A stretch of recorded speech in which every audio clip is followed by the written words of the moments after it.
በእግዚአብሔር ቃል ውስጥ በጣም ብዙ ሰዎች አሉ አገልግሎታቸውን በላቀ ተጽዕኖ የፈጸሙ የጨረሱ የሚታይ ውጤት ያመጡ ሰው የጠቀሙ እግዚአብሔርን ያከበሩ ሰዎች በመጽሐፍ ቅዱሳችን በጣም ብዙ ሰዎች አሉ። ከነዚህ ሰዎች መካከል እኔ መጥመቁ ዮሐንስን ነው መርጬ በመጥመቁ ዮሐንስ ሕይወት ዙሪያ ነው የተወሰኑ ነገሮችን ለመከፋፈል እየሞከርን ያለ ነው። ዮሐንስ ተጽዕኖ በጣም ትልቅ ነበር። ከምድረ በዳ ጀምሮ እስከ ቤተ መንግስት ከተራ ሰዎች ጀምሮ እስከ ንጉሱ ከሕግ አዋቂዎች ጀምሮ እስከ ሃይማኖት ሊቆች ድረስ ጆሮአቸውን የያዘ ትኩረት የሳበ ተጽዕኖ ያመጣ ሰው ነበር። ጌታ ራሱ ሲናገር ስለ ዮሐንስ ተጽዕኖ እንደዚህ ነው ያለው፣ ከሴቶች ከተወለዱ እንደ መጥመቁ ዮሐንስ ያለ ታላቅ ሰው የለም ብሏል። ይህንን የተናገረው ታላቁ መምህር ጌታችን ኢየሱስ ክርስቶስ ነው። ያገለገለው አጭር ጊዜ ነው። ምናልባት በጊዜ ልናሰላ የምንችለውን ቁጥር ነው። በወራት የሚቆጠር አንድ ዓመት እንኳን ያልሞላ የአገልግሎት ዘመን ነው ያለው። ደግሞ ያገለገለው የአገልግሎት አይነት ራሱ በጣም ብዙ አይደለም። ርዕሱ ኢየሱስ ነው። ደግሞ እንከተለዋለን ብለው ሲወስኑ ውሳኔያቸውን በጥልቅ ውሃ በማጥመቅ እንዲያረጋግጡ ያረጋቸው ነበር። ዮሐንስ ተጽዕኖ በጣም ትልቅ ነበር። እንደዚህ አይነት ተጽዕኖ ዮሐንስን እንዲያመጣ ያደረገው ምንድነው ብለን የመጀመሪያ ያነሳነው ነገር የእግዚአብሔር መንፈስ በላዩ ላይ የነበረ ሰው ነበር። ሁለተኛ ያነሳነው ነገር እግዚአብሔር የጠራው ሰው ነበር። ሶስተኛ ያነሳነው ነገር መልእክት የነበረው ሰው ነበር። አራተኛው ያነሳነው ነገር በትኩረት ለይቶ የሰራ እግዚአብሔር የጠራውን እሱ ውስጥ ያስቀመጠውን ነገር ብቻ የተገበረ የሰራ የከወነ ሰው ነበር። ይሄ ዮሐንስን የሚታይ ትልቅ ተጽዕኖ እንዲያመጣ አድርጎታል ብለን ነበር ያቆምነው። ዛሬ ሁለት ወይም ሶስት ነገሮችን ፈጠን ብዬ ለማንሳት እሞክራለሁ። ስናገረው በደንብ አብራራዋለሁ። በእኔ አማርኛ እንደዚህ ነው ያልኩት፣ ሰው ሆኖ ያገለገለ ሰው ነበር። ሰው ሆኖ ያገለገለ አገልጋይ ወይም ሰው ነበር። በዮሐንስ አገልግሎት ውስጥ ሰውነትን እናያለን። ዮሐንስ ምንም እንኳን ነገስታት የሰሙት አገር ያናወጠ መልእክት የነበረው ተጽዕኖ በጣም ትልቅ ቢሆንም ዮሐንስ ግን ሰው ነበረ። ሰውነትን በዮሐንስ አገልግሎትና ሕይወት ምልልስ ውስጥ እናያለን። ማቴዎስ ወንጌል ምዕራፍ 11 ላይ ጥቂት ቁጥሮችን እናነባለን። እንደዚህ የሚል የእግዚአብሔር ቃል አለ። ማቴዎስ ወንጌል ምዕራፍ 11 ኢየሱስም 12ቱን ደቀ መዛሙርት ማዘዝ በፈጸመ ጊዜ በከተሞቻቸው ሊያስተምርና ሊሰብክ ከዚያ አለፈ። ዮሐንስ በወህኒ ሳለ የክርስቶስን ሥራ ሰምቶ ከደቀ መዛሙርቱ ሁለቱን ላከና የሚመጣው አንተ ነህ ወይስ ሌላ እንጠብቅ አለው።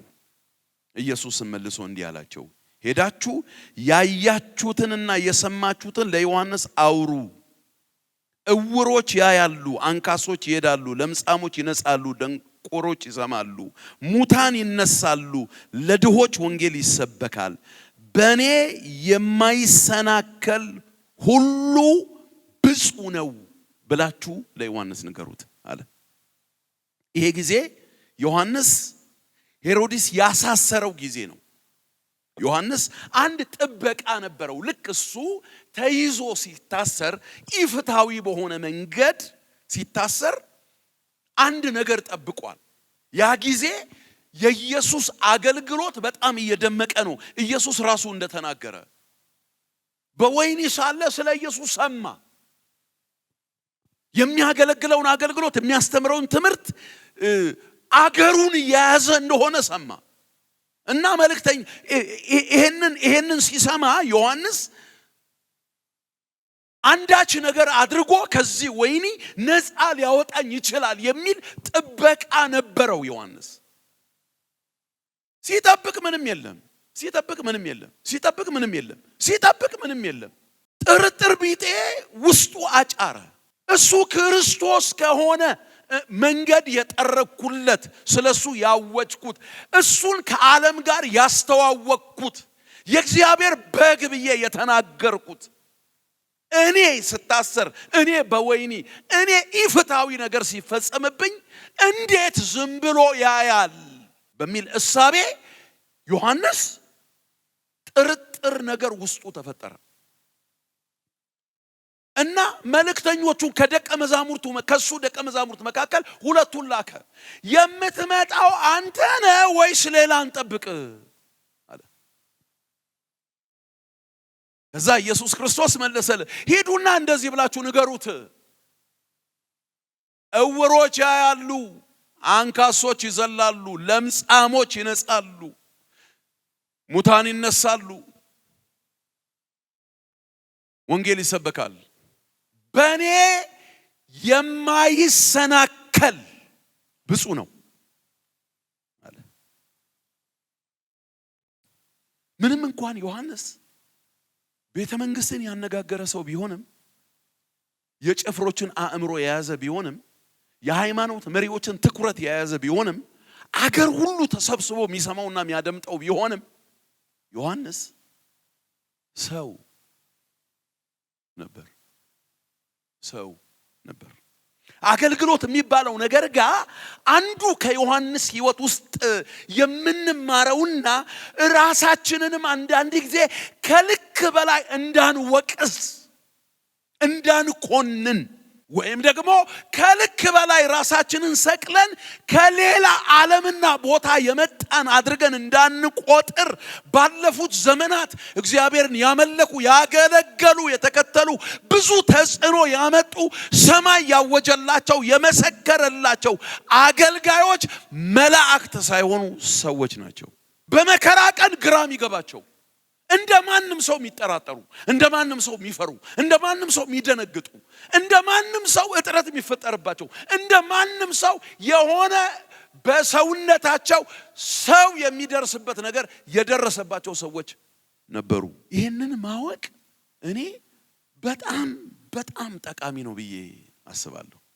በጣም ጠቃሚ የሚሆነው ለማለት እንደሞከርኩት አንዳንድ ጊዜ ከልክ በላይ ራሳችንን እንዳንወቅስ የማንበቃ የደከምን ለምንም የማንጠቅም የማንረባ አድርገን ራሳችንን እንዳንቆጥር እንደ ሰው በሰውነታችን የሚሰሙን ስሜቶች የምናደርጋቸው ድርጊቶች የምናገራቸው ንግግሮች የእግዚአብሔር ሰው አይደለሁም ወደሚል ድምዳሜ እንዳያደርሰን ያደርጋል።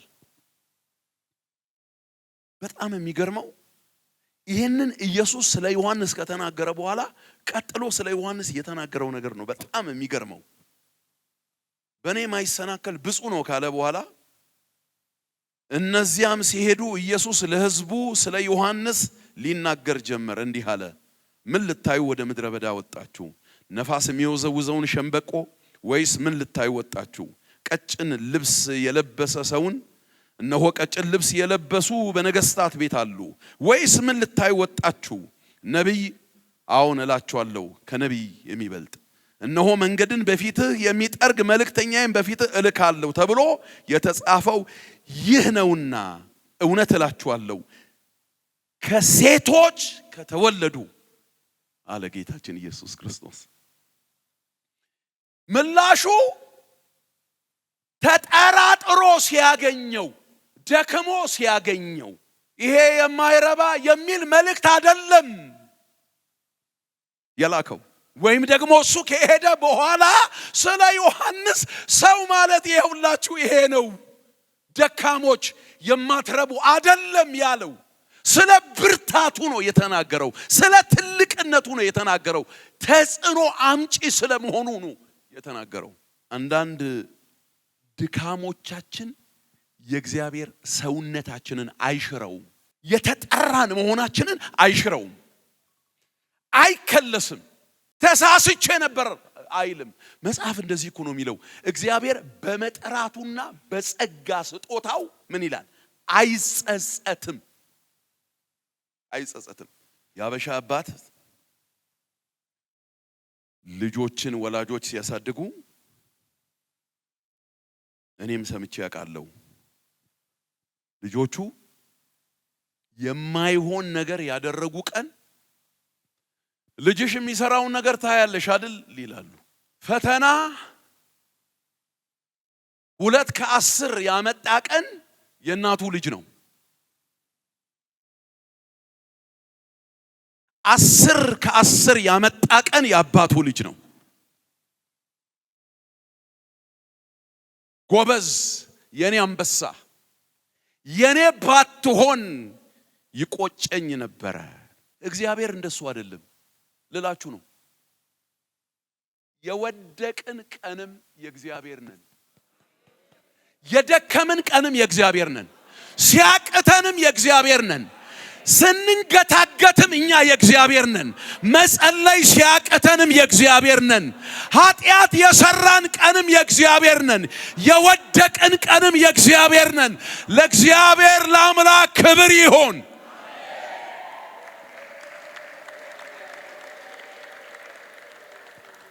እርሱ ሰውነታችንን ያውቃል። መጽሐፍ እንደዚህ ይላል፣ እርሱ ፍጥረታችንን ምን ያደርጋል? ያውቃል። ያውቃል። ፍጥረታችንን፣ ድካማችንን ያውቃል። የብርታታችን ምንጭ እሱ ብቻ እንደሆነ ያውቃል። ጸጋ የሰጠን ያቆመን እሱ ብቻ እንደሆነ ያውቃል። ክፉን ቀን ያሳለፈን እሱ እንደሆነ ያውቃል። ስንደክም የራሳችን፣ ስንደክም የምድር፣ ስንደክም የሰው፣ ስንበረታ የእግዚአብሔር አይደለንም። ሁልጊዜም የእግዚአብሔር ነን። አትኮንኑ ራሳችሁን ለማለት ነው። አንዳንድ ጊዜ ሰውነት ሲሰማን በቃ ፈገግ ነው ማለት ያለብን። በቃ ሰው ነን እኮ። ባለፉት ዘመናት እግዚአብሔርን ያመለኩ ያገለገሉ የተከተሉ ሰዎች ይሄ መልክ ነበራቸው። ሕይወታቸውን ስናጠና ሐዘን እናያለን፣ ውድቀት እናያለን፣ መሳሳት እናያለን፣ ብቸኝነት እናያለን፣ ባዶነት እናያለን፣ ማጣት እናያለን፣ ለቅሶ እናያለን፣ ሳቅ እናያለን። ሰውነት ነው።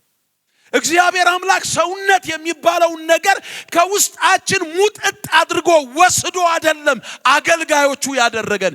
እኛ ሰው ሆነን እግዚአብሔር እናገለግላለን። ሰው ነን። ዮሐንስ ጋር እንደዚህ አይነት ሰውነት እናያለን። በተለይ ደግሞ በመከራ ቀን፣ በተለይ ደግሞ በችግር ቀን። የችግር ቀን አደገኛ ነው።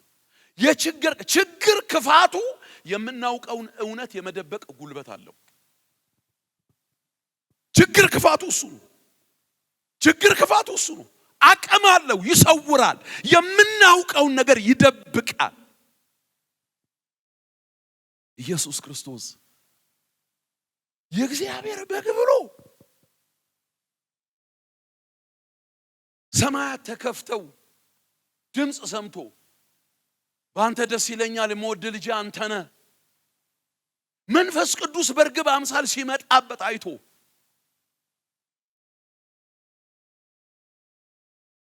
የዓለምን ኃጢአት የሚያስወግድ የእግዚአብሔር በግ ብሎ ሰዎችን ሁሉ ወደ እርሱ መርቶ አሳይቶ በእስር ቀን ፈላጊ ሲጠፋ፣ ጠያቂ ሲጠፋ፣ ጭር ሲልበት ሰውነቱ ብቅ አለ። አንተ ነህ ወይስ ሌላን ጠብቅ? እንዴት ነው ነገሩ? እንዴት ነው ነገሩ?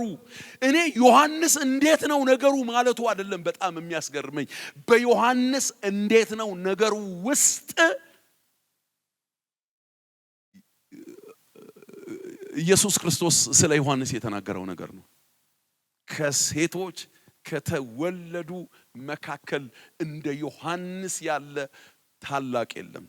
እግዚአብሔር እኛን የራሱ ለማድረግ የድል ቀናችንን አይቆጥርም።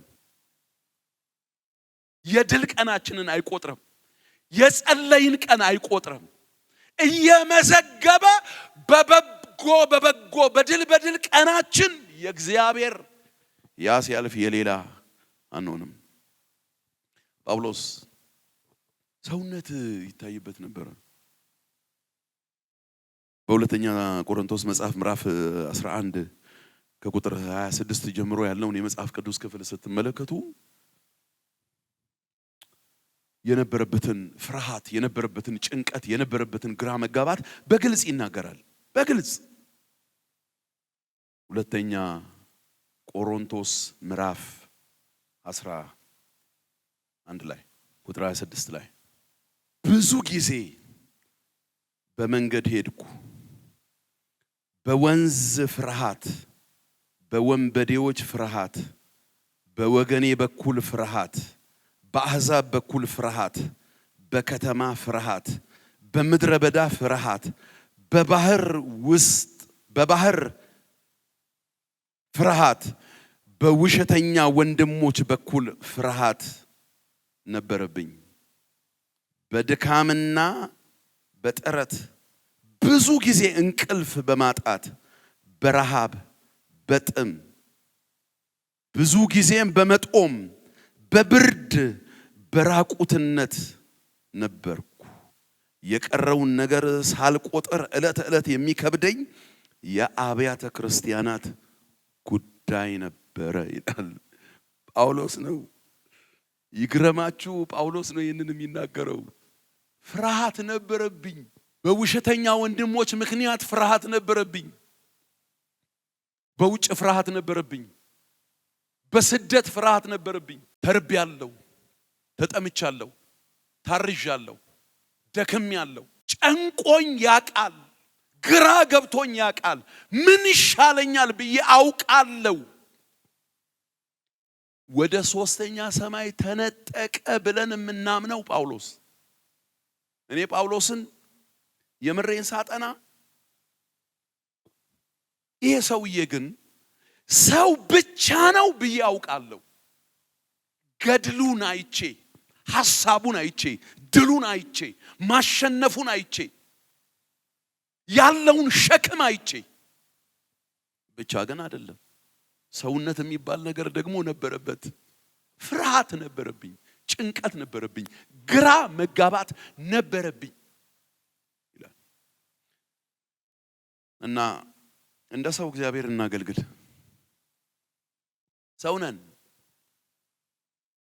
ሰውነን ሰውነታችን ሙጥጥ ብሎ ያላለቀ እግዚአብሔር አለቅልቆ ደፍቶልን አይደለም ወደ ቤቱ ወደ መንግስቱ ያመጣን ሰዎች ነን። ባለፉት ዘመናት እግዚአብሔርን ያመለኩ ያገለገሉና የተከተሉ ሰዎች እንደሱ አይነት ነገር ነበረባቸው፣ እንደሱ አይነት መልክ ነበረባቸው። እኔ ይሄንን ማውራው ድካምን ለማበረታታት አይደለም። በጣም በተዛባ መንገድ እንዳትረዱኝ። ድካምን ለማበረታታት አይደለም። በደከምን ቀን ተስፋ እንዳንቆርጥ ነው። አይቀርማ መድከም አይቀርማ። እውነቱን እናቀው የለ እንዴ? እውነቱን እናቀው፣ ሚዛናችን እናቀው የለ እንዴ? ምን ኖረው ኑሮ እናቀው የለ እንዴ? በዚያ ቀን ሰይጣን እንዳይቀጠቅጠን ያልከው ነገር ልክ ነው እንዳንል፣ እኔ እዚህም ወድቄ ቢሆን የእግዚአብሔር ሰው ነኝ ብለን ብድግ ብለን መነሳት የምንችልበትን ጉልበት እንድናገኝ ነው። አቅም እንድናገኝ ነው። ደግሞ እውነቱ እሱ ነው። እውነቱ ደግሞ እሱ ነው። ለድካማችን ምክንያት እየሰጠን በድካም ለመኖር አንጥርም።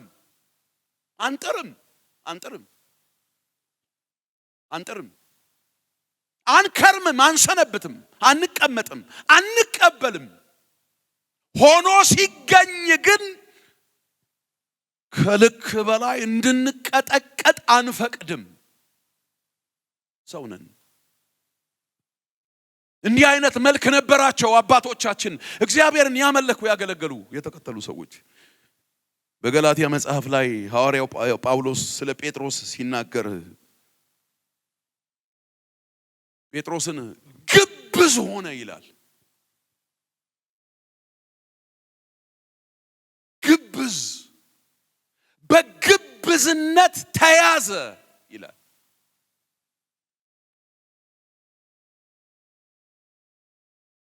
አሕዛብ ጋር በነበረ ጊዜ አሕዛብ የሚኖሩትን ኑሮው ይኖር ነበረ። ከነሱ ጋር ይበላል፣ ከነሱ ጋር ይጠጣል፣ ከነሱ ጋር ህብረት ያደርጋል። ኢየሱስ ጌታ ነው ብሎ ይጸልይላቸዋል፣ ያገለግላቸዋል አብሮ።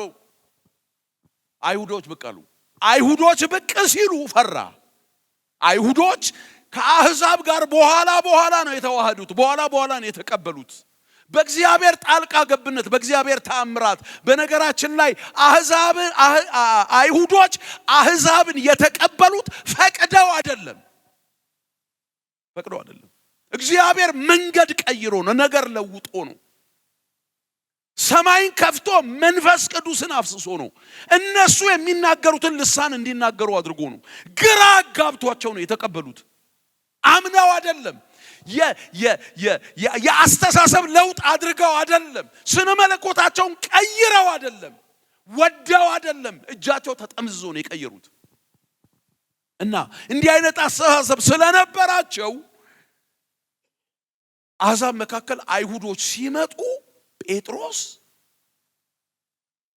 ፈራ እና አሕዛብን ትቶ ወደ አይሁድ ሄደ። እና ጳውሎስ እንደዚህ አለ፣ እንደ ወንጌል እውነት እንዳልሄደ ባየሁት ጊዜ ኬፋን በሁሉ ፊት ለፊት ገሰስኩት ይላል። ተገብዟል፣ ስቦታል፣ ወስዶታል። በሁለት ማሊያ እንዲጫወት አድርጎታል። የኳስ ሜዳው አደገኛ ስለነበረ ሰውነት የሚባለው ነገር አደከመው፣ አስፈራው። እና ባለፉት ዘመናት እግዚአብሔርን ያመለኩ ያገለገሉና የተከተሉ ሰዎች እንደዚህ አይነት መልክ ነበራቸው። በሌላ መልኩ እኛ ጋር ላለው አስተሳሰብ እውነት ለመናገር ተጠያቂዎች ህዝብ የምናገለግል አገልጋዮችም ጭምር ነን ብዬ ነው ማምነው። እንሞታለን እንጂ አደባባይ ላይ ድካማችንን አንናገርም። እውነት ለመናገር ደግሞ እሷን ተናግረን የታባታችን እንገባለን። ማሊ ሰማን ከዛ በኋላ ማሊ ያደምጠን ከዛ በኋላ በሁለታችንም በኩል መታረም ያለበት ነገር ያለ ይመስለኛል። እኔ ሰባኪዎችም አሁን ጠዋት ከመላእክት ጋር አድረው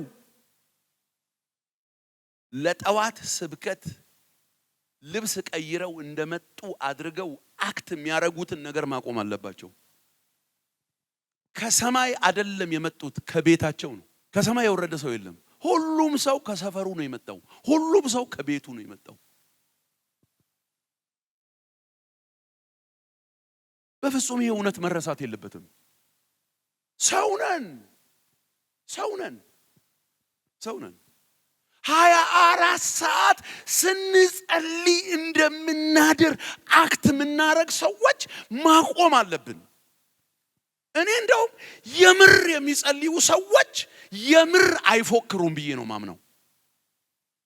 ከፎከሩ ከወሪያቸው ጀርባ አለመጸለይ አለ ብዬ ነው ምጠረጥረው። እንደምታውቁት እኔ መጠርጠር ስጦታ አለኝ። ብጠረጥረው እንደሱ ነው። ሰው መኖር የሚፈልገውን ነገር መኖር ሲያቅተው አንዳንድ ጊዜ በንግግር ሊሸፍነው ይሞክራል። አይደለም መጸለይ እንደሚያቅተን መናገር ጥሩ ነው። እንደምንደክም መናገር ጥሩ ነው። እንደሚሰለቸን መናገር ጥሩ ነው። ሰውነና አፈር ላይ ነው ያለ ነው፣ መሬት ላይ ነው ያለ ነው። ከሰማይ አልመጣንማ። የሰው ስጋ ነው አይለብስ ነው። ይሄ እውነት በፍጹም መረሳት የለበትም። አንድ ጊዜ እኔ ሌሊት አንድ ሰው ደወለልኝ። መጥፎ ልምዴ እኔ ስልክ የመዝጋት ልምድ የለኝም። ማለት ልምድ ስለሌለኝ ነው። በጣም ጥሩ ሰውኜ ሳይሆን ስልክ የመዝጋት ልምድ የለኝም። እና ከሆነ እንዳይጮህ ሳይለንት ነው ማድረገው እንጂ ስልክ አልዘጋም። አንድ ቀን 8 ሰዓት ላይ ምናምን ይላል ስልኬ እና ነቃው እና በዳበሳ ምናምን ፈልጌ አገኘው። አነሳው፣ የሆነ ቁጥር ነገር ነው ብቻ አነሳው። በጣም የዋ አይደለው 8 ሰዓት ስልክ ማንሳቴ ራሱ አነሳው። ሄሎ ፓስተር አለ። አቤት ፓስተር አለ። አቤት ተኝተሃል እንዴ? እኔ ሌሊት 8 ሰዓት ከመተኛት ውጪ ምን ልሆን እችላለሁ? 8 ሰዓት ላይ ተኝተሃል እንዴ? ያው እንደሱ ስለምናወራ ነው። ማታ በጣም ስጋደል አድሬ ምናምን እንላለን ጠዋት መተን እና ስለዚህ ሰው ሲሰማን በፍጹም እንተኛ አይመስለውም። ሌሊቱን ሙሉ ስንጸልይ ወፍ የለም። በወጣቶቹ ቋንቋ ወፍ የለም፣ ወፍ የለም፣ ወፍ የለም። እንደ ሰው እናገልግል፣ በሰው ልክ።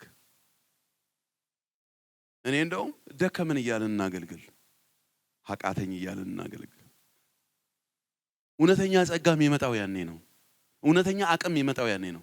እግዚአብሔር ራሱ ድካማችንን ስንነግረው እግዚአብሔር በብርታቱ ወደኛ ይመጣል።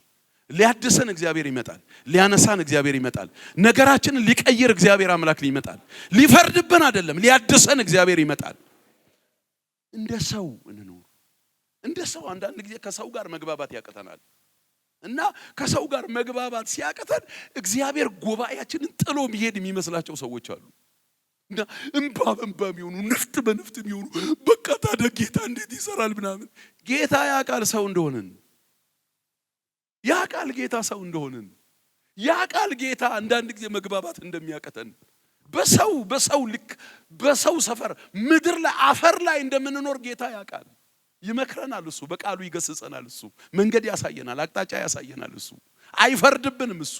ያለንበት ቦታ መጥቶ ያክመናል እሱ፣ ያድሰናል እሱ፣ አክሞ እንደገና ያነሳናል።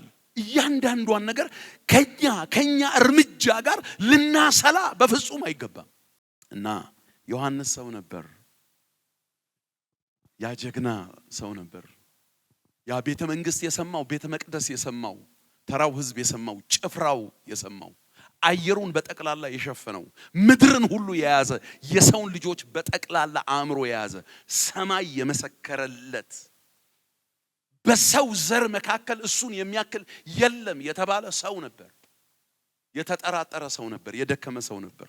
ሐሳብ ለመቀየር የተፈተነ ሰው ነበር።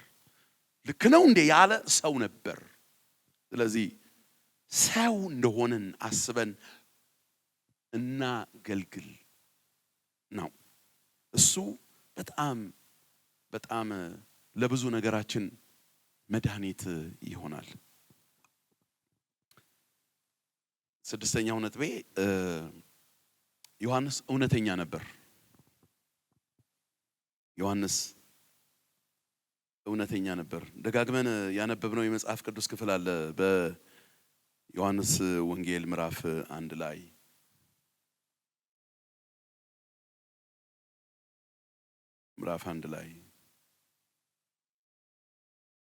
በጣም ገራሚ ሰው ነው ዮሐንስ። ይሰብካል፣ ኢየሱስን ያወራል ስለ ኢየሱስ። ምዕራፍ 1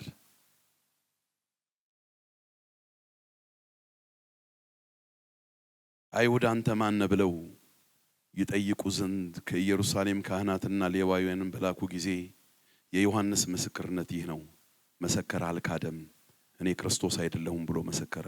እንኪያስ ማን ነህ? ኤልያስ ነህ ብለው ጠየቁት። አይደለሁም አለ። ነብይ ነህ?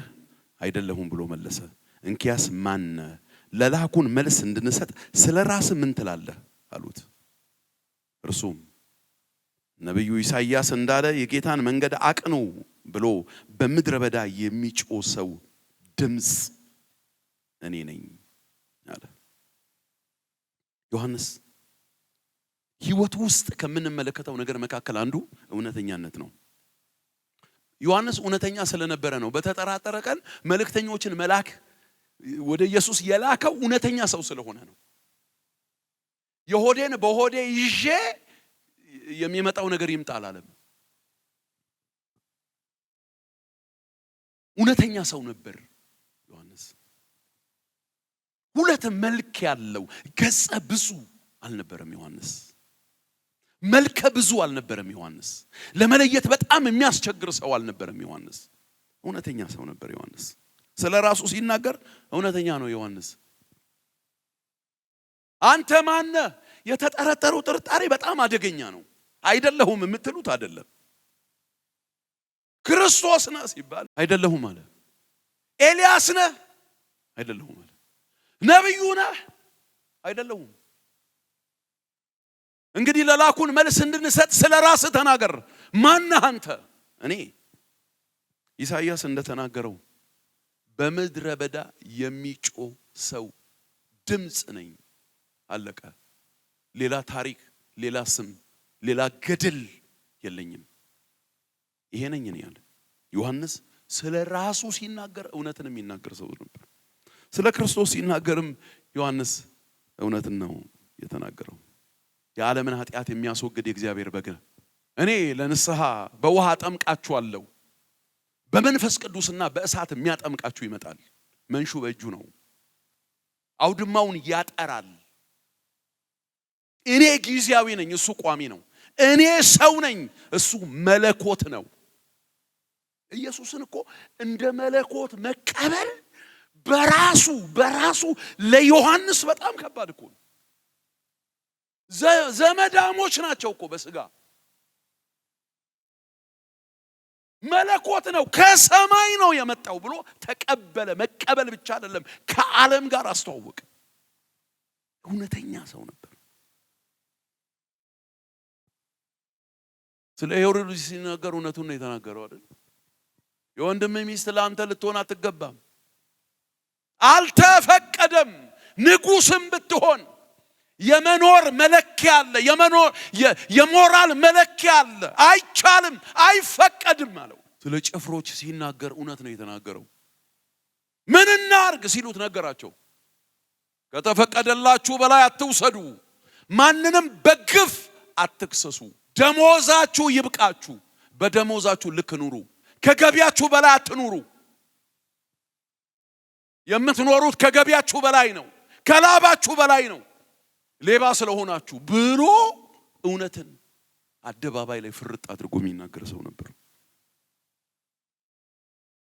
ዮሐንስ። እውነተኛ ሰው ነበር ዮሐንስ። አንዱ እኔና እናንተን በዚህ ዘመን እግዚአብሔርን ምናመልክ ምናገለግልና ምንከተልን ሰዎች ከሚያስተምረን ነገር መካከል አንዱ እውነተኝነትን ከዮሐንስ እንማራለን።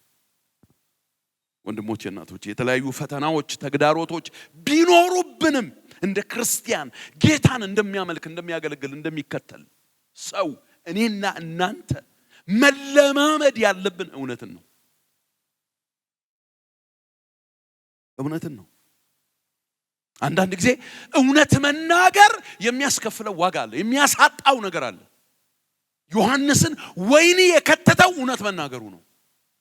ሸንጋይ ስላልነበረ ነው፣ ዋሾ ስላልነበረ ነው። አንገቱ እኮ የተቀላው ለሞት የሚያደርስ ነገር ሰርቶ አይደለም። ዮሐንስ እውነት ተናግሮ ነው። እውነት መናገር ሁሉ ጊዜ አያስከብርም። አንዳንድ ጊዜ ሊያስገድል ሁሉ ይችላል። ትርፋችንን ሊያሳጣን ይችላል። ወንበራችንን ሊያሳጣን ይችላል። ዮሐንስ እውነት ተናግሮ ህይወቱን ነው የከፈለው። ዮሐንስ እውነት ተናግሮ ነፍሱን ነው የከፈለው። ራሱን ነው አሳልፎ የሰጠው። መስዋዕት ነው የሆነው። እዛች ጨካኝ ሴት እጅ ውስጥ የገባው እውነት የተናገረ ቀን ነው።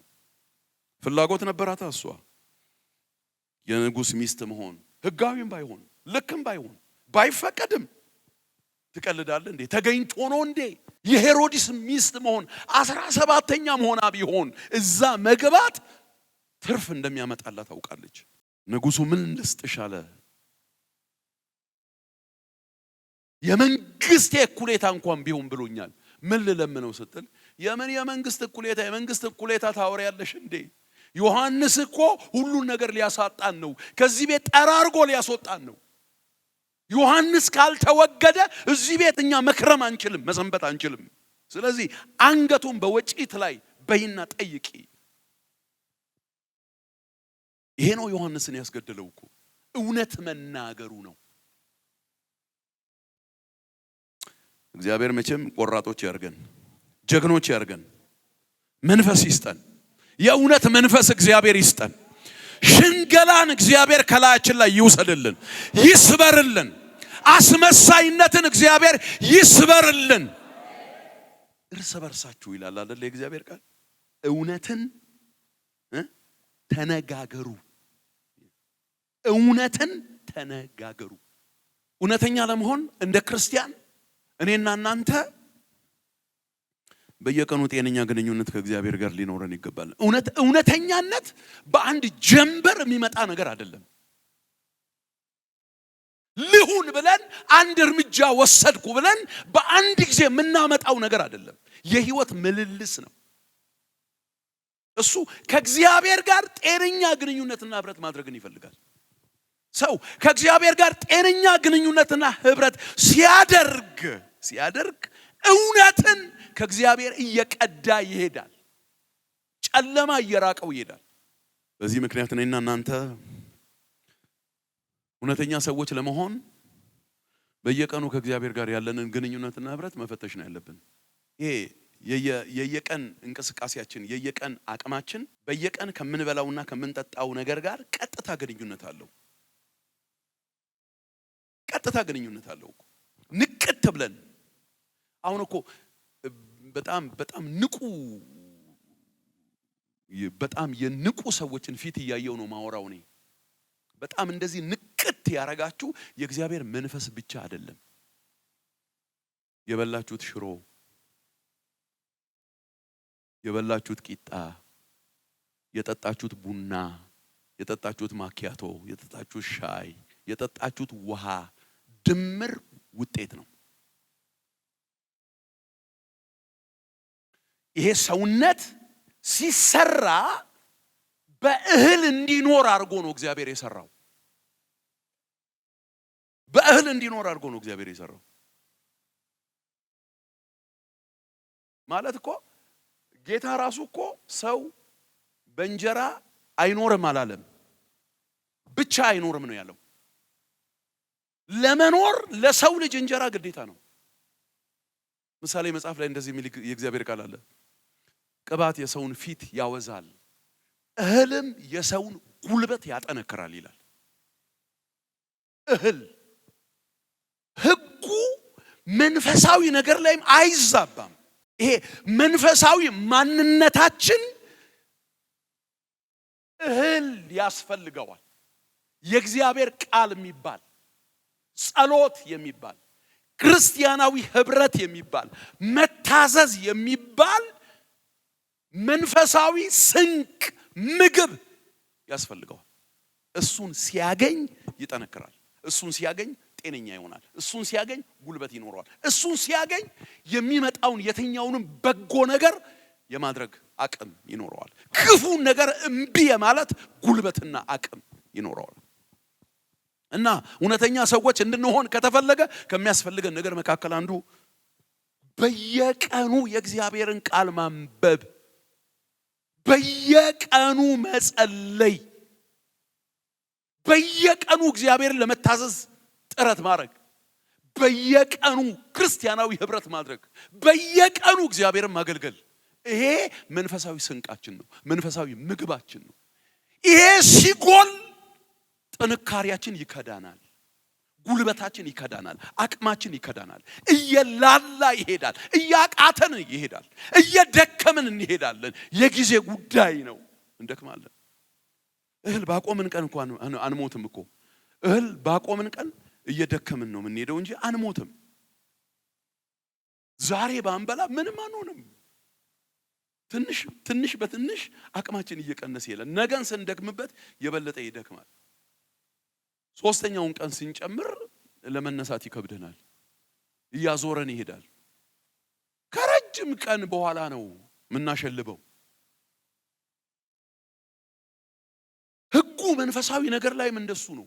ሰዎች መንፈሳዊ ምግባቸውን ካቆሙ የጊዜ ጉዳይ ነው እንጂ መድከማቸው አይቀርም፣ መዛላቸው አይቀርም፣ መውደቃቸው አይቀርም፣ መጥፋታቸው አይቀርም። እና እውነተኛ ሰዎች እንድንሆን ከሚያስፈልገን ነገር መካከል አንዱ በየቀኑ መንፈሳዊ ህይወታችንን መመገብ ያስፈልጋል። አገልጋዮች እየከረምን ስንሄድ መልመድ የለብንም። አይለመድም እንዴ? አይለመድም። ሰለቸኝ ይባላል እንዴ? አንተ ትቀልዳለህ እንዴ? ሰለቸኝ አይባልም። እህል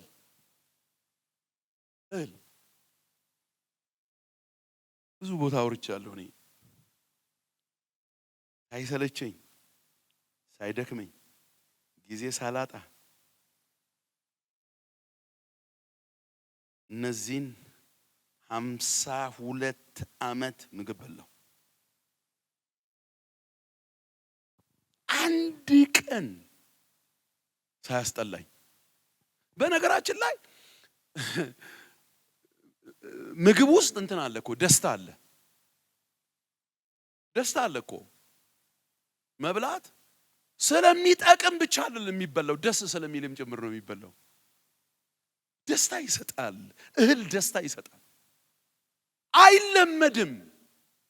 ስንት ዓመት በላው እባክህ ወደዛ አድርገው አይባልም። ማን እንደሱ ብሎ ያውቃል? ማን ትሪውን ገፍቶ ያውቃል? እንደውም ሰው እየከረመ ሲሄድ በጣም የማይርቀው ከኪችን አካባቢ ነው። አይርቅም፣ ከኪችን አካባቢ አይርቅም። በጣም ብዙ ወጪው እንደውም እህል እየሆነ ነው የሚሄደው። እና እየመረጠ ስለሚበላ እንትኑ እየጨመረ ነው የሚሄደው፣ ወጪው እየጨመረ ነው የሚሄደው። ህጉ መንፈሳዊ ነገር ጋር ያው ነው። 40 ዓመትም ጌታን ብናገለግል ያ መንፈሳዊ ማንነታችን ዛሬም የእግዚአብሔር ቃል ያስፈልገዋል። ጠዋት ዲቮሽን ያስፈልገዋል። ብድግ ብለን የምናነበው የእግዚአብሔር ቃል ያስፈልገናል። የምናጠናው የእግዚአብሔር ቃል ያስፈልገናል። እንደ ድሮአችን በቃላችን ጥቅስ ለመያዝ ማጥናት አለብን። እኔ እኮ መቼ ቴክኖሎጂን ከማይኮንኑ ሰዎች መካከል ነኝ። ግን አሉታዊ ነገር አለው እኮ። አረሳም አንድ ጥቅስ ለማግኘት ሌሊቱን ሙሉ መጽሐፍ ቅዱስ ሳገላብጥ ያደርኩበትን ቀን አረሳም። ቆይ እንትጋ ነው መሰለኝ፣ እንትጋ ሲሄድ ቆይ እግዚአብሔር ይገላግላቸው። በእውነት ቴክኖሎጂ የሰሩልን ሰዎች ገላገሉን። ከጠፋባችሁ ጥቅስ እኔ ማላቀው ጥቅስ የለም። እኔ ጋር ደውሉ።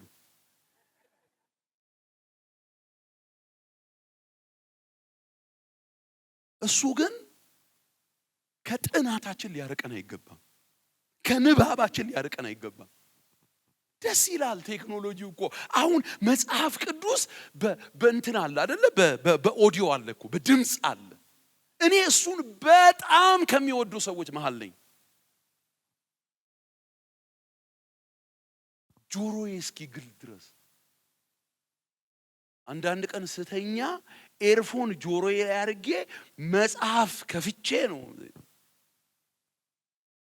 አንዳንድ ቀን የቱጋ እንቅልፍ እንደወሰደኝ መጽሐፉ ስንተኛ ምዕራፍ ላይ እንዳለቀ ራሱ አላቅም። ጨርሶ ነው አንዳንዴ የሚዘጋው። እንደሱ ሳዳምጥ እንኳን ነፍሴ ውስጥ ገብቶ የሚቀር ነገር አለ። እንደዚህ ይላል እንዴ አቆማል። እሱ ግን ንባቤን አይተካው። ማዳመጥ ስለቻልኩ መጽሐፍ ቅዱስ ማንበብ አልተውም። ይሄ ከሽ ከሽ የሚለውን መጽሐፍ አትተው። ይሄ ኤሌክትሮኒክስ በነገራችን ላይ የኛ መጽሐፍ ቅዱስ አይደለም። አንዳንድ ጊዜ ቸርች ውስጥ እስቲ መጽሐፍ ቅዱስ ያዛችሁ ሲባል ሰው ስልኩን ያነሳል። ስንት ኮተት ያለበትን ስልኩን ተቀልዳለህ። እሱ ስልክ አይደል፣ እሱ መጽሐፍ ቅዱስ አይደለም። መጽሐፍ ቅዱስ ውስጡ አለ፣ ሰው እጅ ላይ ያለ ነው። ሊያጠፉት ከተፈለገ አንድ በተን ነው የሚበቃቸው። አንድ በተን ከነኩ ዓለም ላይ ያለው በጠቅላላ በአንድ ቀን ይጠፋል። የማይጠፋው ይሄ ነው። ከሽ ከሽ የሚለው ነው የማይጠፋው። የኛ ይሄ ነው፣ ውዱ ይሄ ነው፣ የማንጠላው ይሄ ነው። ይሄንን አቅፋችሁ ዙሩ።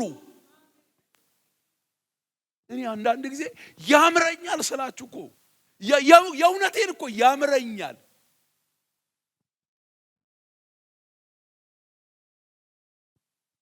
መስቀሉን ለማሳየት ነገር ፈልጌ አቀፌ ምናምን ሄዳለሁ። አንዳንድ ቦታ አገልግሎት ሲሄድ ካደርኩበት ሆቴል ስወጣ ወደ ቁርስ ቦታ ሲሄድ በደንብ እያሳየው ነው የሚሄደው። እና ቴብሌ ላይ ቁጭ አድርጌ ቁርሱ እስኪመጣ ድረስ ባነብም ባላነብም አገላብጣለሁ። ነገር ስፈልግ ነው። አይተካም፣ አይጣልም። በምንም አይነት የነፍሳችን ምግብ ነው። ከጤንነታችን ጋር ቀጥታ ግንኙነት አለው። ከእውነተኛነታችን ጋር ቀጥታ ግንኙነት አለው። ይሄን ቃል ጥለን እውነተኛ ሰዎች ልንሆን አንችልም። አቅም ካጣን በቃ አስቤዛችን ላይ ችግር አለ ማለት ነው። ኪችናችን ሳስቷል ማለት ነው። ስቶራችን ጋር ችግር አለ ማለት ነው። እግዚአብሔር ወደሱ ይመልሰን። ቃሉን ማወቅ፣ እንደ እግዚአብሔር ቃል መኖር እውነተኛ ሰዎች እንድንሆን ያደርገናል። ጌታን መፍራት እውነተኛ ሰዎች እንድንሆን ያደርገናል። ጌታ ያየኛል። እዚህም አለ። እዚህ ባል የለም፣ እዚህ ሚስት የለችም፣ እዚህ ምዕመናን የሉም፣ እዚህ ፓስተሮቹ የሉም፣ እዚህ ታዛቢ የለም፣ የቅርብ ሰው የለም። ሰማይ ግን አለ ብለን ማሰብ አለብን። እግዚአብሔርን መፍራት ማለት በነገራችን ላይ እሱ ነው። ሌላ ቀመር የለው። በሄድኩበት ቦታ ሁሉ የሚያየኝ፣ የሚፈትሸኝ፣ የሚለካኝ፣ የሚያዝንብኝ ወይ ደግሞ የሚደሰትብኝ አምላክ ከሰማይ ያየኛል ብለን ነው ማሰብ ያለብን። ወንድሞቼ እናቶቼ፣ ዮሐንስን እውነተኛ ሰው ነበር። ስለ ራሱ ሲያወራ እውነተኛ ነው። ስለ ሰው ሲያወራ እውነተኛ ነው። ስለ ክርስቶስ ሲያወራ እውነተኛ ነው። ስለ ንጉሥ ሲያወራ እውነተኛ ነው። ስለ ጭፍሮች ሲያወራ እውነተኛ ነው። ስለ ባለጠጎች ሲያወራ እውነተኛ ነው። እንደ ሁኔታቸው አይደለም የሚያቀርበው፣ እውነትን ነው የሚያቀርበው። እውነትን የተለማመደ ሰው ነበር ዮሐንስ። እና እውነተኛ መሆን ኃላፊነት መውሰድን ይፈልጋል። አንዳንድ ጊዜ ኃላፊነት መውሰድ ጥሩ ነው። ይሄ እኔ ጥፋት ነው ማለት ጥሩ ነው። ይሄን ያጠፋሁት እኔ ነኝ፣ ይሄን የበደልኩት እኔ ነኝ፣ እንደዚህ መናገር አልነበረብኝም፣ የተናገርኩት እኔ ነኝ፣ የዚህ ሁሉ ጦስ ምክንያት እኔ ነኝ ብሎ ኃላፊነት መውሰድ ያስፈልጋል። እውነተኛ እንድንሆን ከሚያደርገን ነገር መካከል አንዱ እሱ ነው። ባለፉት ዘመናት እግዚአብሔርን ያመለኩ ያገለገሉ የተከተሉ ሰዎች እግዚአብሔር ደስ የተሰኘባቸው የባረካቸው፣ ለኛ የበረከት ምክንያት የሆኑ፣ ለጥንካሬያችን ምክንያት የሆኑ፣ ምንገሰጽባቸው፣ ምንታነጽባቸው፣ ምንበረታባቸው፣ መኖር እንዲያምረን ያደረጉ፣ ፈለጋቸውን እንድንከተል የሚያደርጉን ብዙ የእግዚአብሔር ሰዎች ወንድሞቼ እናቶቼ ባለፉት ዘመናት እግዚአብሔርን ያገለግሉ ያመለኩና የተከተሉ ሰዎች እውነተኛ ሰዎች ነበሩ። እውነትን እንለማመድ። አንዳንድ ጊዜ ውሸት መንፈስ ነው።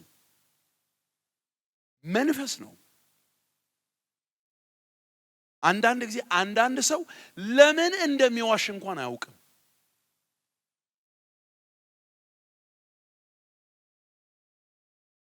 ማገለግላቸው አንድ ህብረት ነበረኝና በፍጹም አረሳም። የህይወት ልምምዳችንን እናወራለን። እስቲ ድካማችሁን ተናገሩ ተብሎ ሰው ሁሉ ድካሙን ይናገራል። አንድ ወንድም ያለው ነገር በፍጹም አይረሳኝም። እኔ አለ ወደ ጌታ ስመጣ በጣም የተቸገርኩት አለ ውሸት በመናገር ነው አለ። ለምን እንደምዋሽ እንኳን አላውቅም አለ። ግን ዋሻለሁ ውጤት ለሌለው አንዳንድ ጊዜ ትርፍ ላለው ነገር አይደለም የምትዋሸው። እኔ ትርፍ ለሌለው ነገር ሰውነቴ አንደበቴ ለመደው አለ። ምንም ነገር ስታወራ አስተያየት ሰጥቼ የሌለ የራሴን ቀመር አወራለሁ። የለም እኮ አለ ዓለም ላይ የሌለ ነገር ነው ዝም ብዬ ነው ማወራው አለ። ስጸልይ እኔ አውጣልኝ እያልኩ እጄን ጭንቅላቴ ላይ ያረኩ እጄን ልቤ ላይ ያረኩ ለብዙ ዘመን ያለቀስኩት ያነባሁት እግዚአብሔር ውሸት የሚባለውን ነገር ከውስጤ እንዲያወጣ ነው አለ። በጣም የሚገርመው ነገር አሁን አለ እኔ ምንም ነገር ቢመጣ ህሊናዬ ያወቀ ውሸት አልናገርም። እግዚአብሔር ፈወሰኛል። ሆን ብዬ እውነትን ተለማመድኩታል። አንዳንድ የህይወት ለውጥ በልምምድ ነው የሚመጣው። በልምምድ ነው የሚመጣው። የእግዚአብሔር ቃል እርስ በርሳችሁ እውነትን ምን አርጉ? ተነጋገሩ፣ አውሩ። እውነትን ብቻ። እኛ ደግሞ ያው ስላልተፈቀደልንም እና የህይወት ምልልሳችንም ስላይደለ አንዳንድ ጊዜ የማያዋጣ ውሸት ሁሉ እንዋሻለንና እኔ እሱን ነገር ሳስብ በጣም ትዝ የሚለኝ አብርሃም ነው። አብርሃም ውሸት እኮ አያውቅም እኮ ውሸት አያውቅም። አብርሃም በጣም የሚገርማችሁ ሚስቱን ሳራን እህቴ ናት አለ። ለምን? ቆንጆ ናት፣ እኔን ገለው ባል ነው ከተባለ እሷን ያገባሉ ብሎ አስቦ ነው። ግን ማሰብ የነበረበት አማች እንሁን ቢሉስ ምን አረጋለሁ ብሎ ማሰብ ነበረበት። ይሄንን አላሰበም። የውሸት ልምድ ስለሌለው ነው። የፈራው ነገር ደረሰበት። እግዚአብሔር በራሱ ጣልቃ ገብነት ገላገለው እንጂ አሳረፈው እንጂ መጣለት እንጂ ዳኘው እንጂ የጠራው ሰው ስለሆነ አልጣለውም እንጂ። ወንድሞቼ እናቶቼ እውነተኛ ሰዎች እንሁን። እውነትን እናውራ፣ እውነትን እንለማመድ። ማላውራበት የመጨረሻው ሐሳቤ ዮሐንስ በጣም ትሁት ሰው ነበረ። ፓስተር ጌቱ ይሄንን ስለ ትህትና በጣም ሰፊ ነገር ተናግሯል እና ሐሳቤን ማጠቃለለው ዮሐንስ በጣም አስገራሚ የሆነ ትሁት ሰው ነበር። ኢየሱስ ጫማ በታች ነው ራሱን ያስቀመጠው። እኔ የጫማውን ጠፍር ለመፍታት የማይገባኝ ከኔ በኋላ የሚመጣው ከኔ የበረታ ይሆናል። ትሁት ሰው ነበር ዮሐንስ። ትሁት ሰው ነበር ዮሐንስ። በነገራችን ላይ እሱ ራሱን ለኢየሱስ ጫማ ያልተገባኝ ነኝ ያለው፣ ሰማይ ግን ኢየሱስን እንዲያጠምቅ ነው ያደረገው። ትሁታን ሁልጊዜም መጨረሻቸው ከፍታ ነው፣ ዝቅት አይደለም፣ ውርደት አይደለም። እሱ ለጫማው ሲል ለጫማው አይደለም እኮ ለአናቱ ነው ያበቃው። እሱ እግሩ ስር ነኝ ሲል ኢየሱስን ያጠመቀው ቆሞ ያጠመቀው ዮሐንስ ነው። ኢየሱስ ዝቅ ብሎ በዮሐንስ እጅ እና ፊት ተጠምቋል። ትሁታን ሰዎች መጨረሻቸው ክብረት ነው፣ ደስታ ነው፣ አክሊል ነው፣ ስኬት ነው፣ ማሸነፍ ነው፣ በረከት ነው። የኔ ወንድሞች የኔ እህቶች አገልግሎታችንን በላቀ ተጽዕኖ እንድንፈጽም እግዚአብሔርን እውነተኛ ሰዎች ሆነን እናገልግል። እግዚአብሔርን እንደ ሰው እናገልግል። እግዚአብሔርን በትህትና እናገልግል።